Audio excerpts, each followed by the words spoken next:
بسم الله الرحمن الرحيم والصلاة والسلام على أشرف المرسلين. Salam alaikum, bonjour tout le monde. Aujourd'hui, on va voir ensemble le chapitre numéro 3 pour module automatique. On va commencer par définir c'est quoi un système automatisé. Donc, on peut dire qu'un système est dit automatisé s'il existe toujours le même cycle de travail pour lequel il a été programmé. Donc, dans ce cas, la partie opérative est mécanisée et la partie commande est assurée par un automate. On passe maintenant à l'automatisation. Donc, ce sont des ensembles des procédés visant à réduire ou à supprimer l'intervention humaine dans les process de production. Nous avons que le système automatisé se compose de grandes parties. La première partie, c'est bien la partie opérative. Elle reçoit les ordres de la partie commande et elle lui adresse des comptes rendus. Elle est composée d'actionneurs et de capteurs. C'est quoi un actionneur? Donc, l'actionneur, son rôle, c'est exécuter les ordres reçus. Il agit sur le système ou son environnement. Les actionneurs transforment l'énergie reçue en énergie utile. Pour les capteurs, ils sont capables de détecter un phénomène physique dans son environnement qui peut être un déplacement, présence, chaleur, lumière, etc. Ils rendent compte de l'état du système et les capteurs transforment la variation des grandeurs physiques liées au fonctionnement de l'automatisme en signaux électriques. Pour les préactionneurs et les actionneurs électriques et automatiques, nous avons dans leur structure fonctionnelle d'un système automatique, les préactionneurs et les actionneurs, c'est situé dans la partie opérative, toujours dans la partie chaîne d'énergie. Un préactionneur permet de distribuer sur ordre de la partie commande de l'énergie à un actionneur et ce dernier convertissant l'énergie reçue en énergie utile. Pour les préactionneurs et actionneurs électriques, on va commencer par les préactionneurs électriques. Et dans les circuits électriques, toujours, nous avons que les préactionneurs sont généralement soit des relais, des contacteurs, des relais thermiques, des sectionneurs, etc. On va définir les relais. Donc, le relais, c'est un composant électrique réalisant la fonction d'interfaçage entre un circuit de commande, généralement bas niveau, et un circuit de puissance alternative ou bien continue. Ici, on trouve l'isolation galvanique. On distingue deux types de relais. Nous avons le relais électromagnétique et le relais statique. Pour les relais électromagnétiques, nous avons que le relais électromagnétique est réservé pour les faibles puissances.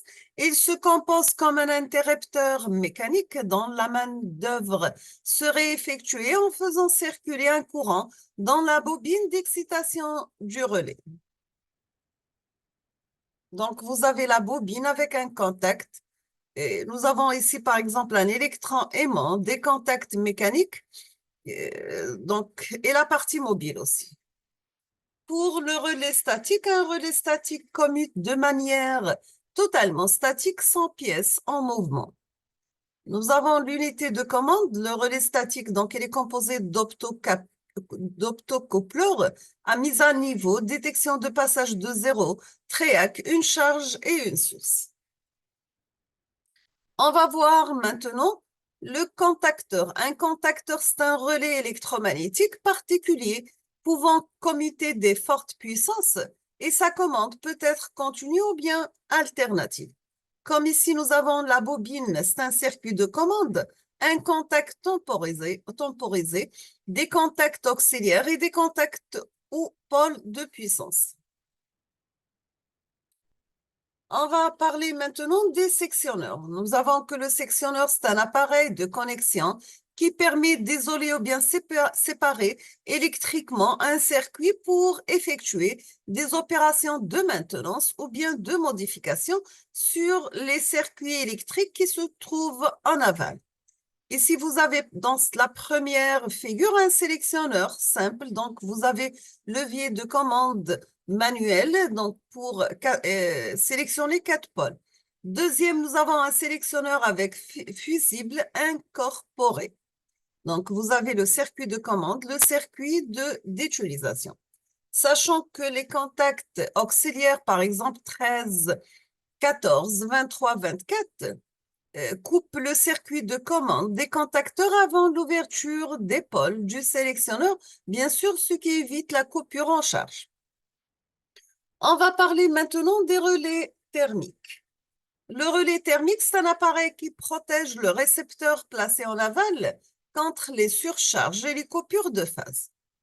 En cas de surcharge, le relais thermique n'agit pas directement sur le circuit de puissance et vous avez toujours un contact du relais thermique ouvre le circuit de commande d'un contacteur et le contacteur qui coupe le courant dans le récepteur. Voici les actionneurs électriques ou bien ce qu'on appelle les moteurs électriques. Les moteurs électriques convertissent l'énergie électrique en énergie mécanique de rotation. Du fait qu'il existe deux types de courant électrique, nous avons le courant continu, courant alternatif où on trouve deux familles de moteurs électriques. Nous avons le moteur à courant continu constitué d'un rotor tournant, stanax plus bobinage plus collecteur et d'un stateur fixe. Donc, vous avez des tubes plus deux aimants, les pôles du sud et pôle nord plus le balai. Le moteur à courant alternatif constitué d'un rotor tournant, stanax plus lame d'acier serrée et les unes contre les autres, et un stateur fixe, c'est un carter plus bobinage plus lame d'acier. Toujours, nous avons fait un schéma. On peut avoir à l'entrée une puissance d'entrée qui est égale, son unité, bien sûr, c'est le watt, est égale la tension par le courant. La tension, l'unité, c'est volt. Le courant, c'est ampère. On va convertir l'énergie électrique en énergie mécanique de rotation avec des mesures accompagnées de mesures électriques. Donc, vous avez l'entrée, ce sont des puissances d'entrée plus des moteurs électriques. Donc des signaux électriques, on aura à la sortie des puissances de sortie, donc des puissances méca-rotation, qui est égale à C par W. Pour les préactionneurs et actionneurs pneumatiques, ils ont pour fonction essentielle de distribuer l'air sous pression aux différents orifices. Des actionneurs pneumatiques, comme le contacteur est associé à un moteur électrique, dans ce cas, le distributeur, c'est le préactionneur associé à un vérin pneumatique. Un distributeur est caractérisé par son nombre d'orificines, c'est-à-dire que le nombre de liaisons qu'il peut avoir avec son environnement. Nous avons des arrivées, des sorties, échappements de la pression, ou par son nombre de positions que peut occuper les terroirs. Dans la première figure, vous avez un distributeur 3/2, donc en position de repos, l'orifice d'alimentation du vérin est relié à l'orifice d'échappement et la tige est maintenue donc entrée, mais pour la position de travail, il va provoquer par un ordre de l'APC, l'orifice d'alimentation du vérin est mis en liaison avec la source d'air comprimé. Par conséquent, la tige sort. Pour le distributeur 5.2, donc suivant la position occupée, l'air comprimé est verrouillé vers l'un des deux orifices d'alimentation du vérin, tandis que l'autre est à l'échappement. Pour le détecteur de proximité, c'est-à-dire sans contact capacitif, il est utilisé pour la détection des objets isolants. On va parler maintenant des cellules photoélectriques. Pour les barrages dans la figure 1, donc vous avez émetteur et récepteur. Donc pour des distances importantes, plusieurs mètres, nous avons un émetteur et un récepteur sans destin. Pour le réflexe, la figure 2, donc nous avons un émetteur-récepteur et 4 diopitres. Un boîtier émetteur-récepteur est un miroir kata diopètre pour des distances moyennes. Pour les proximités, donc comme indiqué dans la figure 3, donc c'est l'objet qui renvoie le rayon lumineux. Il doit donc être brillant ou de couleur claire. On va parler maintenant de capteurs de température. Les centres de température en platine ou bien en nickel, si vous avez des températures supérieures à 0 degré, dans ce cas, la résistance totale, ça sera la résistance R0 multipliée par 1 plus AT plus BT, T carré. Maintenant, si on va parler des thermistans, ce sont des semi-conducteurs d'oxyde métallique. Pour les CT1 ou bien les CTP, vous avez la formule suivante. R de T, ça sera R0 dans ce cas par exponentielle B par 1 sur T moins 1 sur T0. Pour les thermocouples,